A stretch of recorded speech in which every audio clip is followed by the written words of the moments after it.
शहर हैदराबाद के हबीबनगर पुलिस हुदूद में वाक़े अफजल सागर इलाके से खबर आई है कि वहां की साकिन मधु नामी एक 22 साल शादीशुदा खातून ने घरेलू तनाज़ात से तंग आकर फांसी लेकर खुदकुशी कर ली है। इत्तला मिलने पर पुलिस फौरन वहां पहुंची और लाश को उस्मानिया के मुर्दा खाने रवाना कर दिया।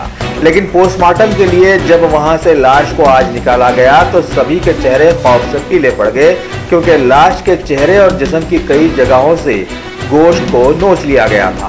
खानदान के लोग जब जांच करने पहुंचे तो दवाखाने के सुपरिटेंडेंट ने बताया कि शायद चूहे वगैरह कुछ खा लिए होंगे, लिहाजा ये लोग अब अफजलगंज पुलिस से रुजू हुए हैं। लेकिन क्या ऐसा हो सकता है कि कोई सरकारी ओहदेदार अपने साथी ओहदेदार के खिलाफ में कोई कार्रवाई करे? लोग जब बेरोजगार रहते हैं तो हुकूमत की मुखालिफत करते हैं, और जब उन्हें नौकरियां मिल जाती है तो वो समाज के दुश्मन बन जाते हैं। बस्ती अफजल सागर में कल मानगर बस्ती में अफजल सागर मानगर बस्ती में एक बच्ची मधुमाला फांसी लेके सुसाइड कर लेके मर गई थी। वहाँ उनको मेंटली प्रॉब्लम था, उसलिए फांसी लिए। उन्होंने हबीबनगर पुलिस वाले आके उनको बॉडी को वहाँ पंचनामा करके उस्मानिया में आके रिजर्व करे थे। बॉडी कल 6 बजे आके रिजर्व करे थे। 6 बजे रिजर्व करे। आज सुबह के 11 बजे उनके अम्मा बाबा उनके पूरे रिश्तेदार देखे तो बॉडी का पूरा फेस नहीं था। फेस पे और गर्दन पे पूरा निशान बहुत बड़ा निशान है गर्दन पे। और हम आके देखे तो लगा इमीडिएटली मेरे को फ़ोन करे। मैं बीजेपी स्टेट काउंसिल मेंबर हूँ। मैं आके देखा तो बॉडी का बहुत बुरा हालत था। फिर हमने क्या करा, उसी में इमीडिएटली आके अफजलगंज पीएस में आके कंप्लेंट करा। अफजलगंज पीएस में कंप्लेंट करके केस बुक करा के सुपरिटेंडेंट पे मैं एक्शन लेना बोल के साहब से बात करा, और डीएमओ को भी लेटर लिखा। मैं अगर ये एक्शन लेना बोल के अगर इनके ऊपर सुपरिटेंडेंट के ऊपर अगर डीएमओ के ऊपर अगर एक्शन नहीं लिए तेलंगाना गवर्नमेंट तो उनके खिलाफ हम लोग एक धरना इशू करेंगे। अगर ये गवर्नमेंट एक्शन नहीं ले तो हेल्थ मिनिस्टर को भी हम इसके बारे में बोलेंगे, और अगर इसके ऊपर कोई एक्शन नहीं ले तो हम नेशनल एससी कमीशन मेंबर को भी ये लेटर देंगे।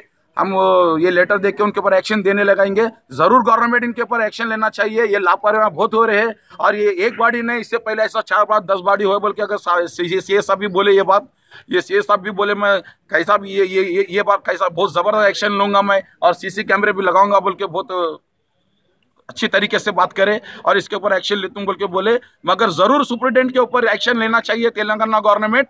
अगर ये गवर्नमेंट अगर एक्शन नहीं ली तो खिलाफ हम गवर्नमेंट के काम करेंगे। हम डॉक्टर से बात, अभी ड्यूटी डॉक्टर से बात करें तो ड्यूटी डॉक्टर क्या बोले, चूहे खाए बोल के बोले। चूहा अगर खाया तो इतना बड़ा फेस चूहा नहीं खा सकता, चूहे को गर्दन खा नहीं सकता। चूहा इतना बड़ा चूहा, इतना चूहा कैसा है भाई? वो चूहा ज्ञान नहीं, डॉक्टर गलत बोले, ड्यूटी डॉक्टर बोले। ये ड्यूटी डॉक्टर के ऊपर भी एक्शन लेना चाहिए तेलंगाना गवर्नमेंट, और सुपरिटेंडेंट के ऊपर भी गवर्नमेंट का एक्शन लेना चाहिए। और ये एक्शन नहीं लिए तो तेलंगाना गवर्नमेंट के ऊपर हम धरना करेंगे। ये इसके वास्ते हम लोग ये आज हमारे को हुआ, कल किसी डेड बॉडी को भी ये नहीं होना चाहिए। बॉडी सेफ रखना उनका काम है। बैंक में पैसे लगाए तो सेफ्ट करती गवर्नमेंट, बैंक में सेफ रहता पैसा बोल के बोलती। जैसा डेड बॉडी भी अगर यहाँ लाके रिजर्व करे तो बॉडी सेफ रहना चाहिए। बॉडी चूहा खाया बिल्ली खाया बोलते हो, ये परिस्थिति गलत है। ये डॉक्टर गलत बोल रहे, सुपरिटेंडेंट भी गलत बोले। ये गवर्नमेंट इनके खिलाफ काम करना जरूरी है, क्योंकि इससे पहले भी बहुत इश्यूज हुए बोल के अब मैं अपना पूरा सब मालूम करा। ये पहले भी हुआ, अभी इससे पहले भी 10 बॉडी को ये बात हुआ बोल के।